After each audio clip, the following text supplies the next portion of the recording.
اسمه سيف، شاب خريج تجارة، عاش طول عمره في حي شعبي بسيط في مصر. بعد سنين من اللف على شغل ما فيهوش كرامة ولا مستقبل، قرر يسافر الخليج يدور على فرصة. أسرته باعت دهب الأم واستلفوا جزء، وجهزوا له شنطة كانت كلها أمل مؤلم. أول ما وصل اصطدم بالحقيقة المرة.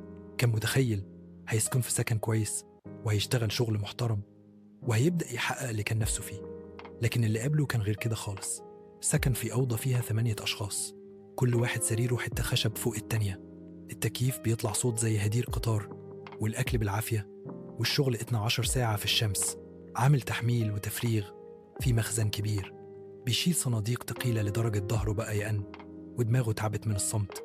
الغربة كانت تقيلة، مفيش حد بيحبه، ومفيش حضن أم ولا كلمة أبوية ولا قعدة صحاب.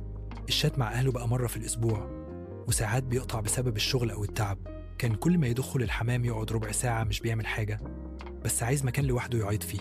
الناس في بلده كانوا فاكرينه عايش في نعيم، يطلبوا منه فلوس ويسألوه ليه ما بعتش لسه تليفون جديد. محدش بيسأل عامل إيه، محتاج حاجة، مرتاح، نايم، بتاكل. حتى لما رجع زيارة بعد سنة ونص، حس إنه غريب في بيته.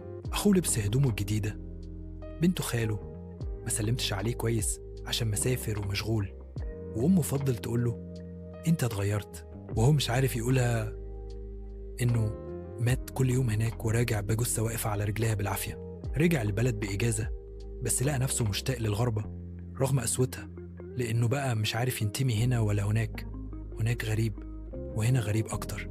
بعد 5 سنين سيف بقى عنده مبلغ كويس، لكن خسر حاجات كتير: صحته، جزء من إنسانيته، شبابه، ضحكته القديمة، علاقته بأهله، وحتى قلبه.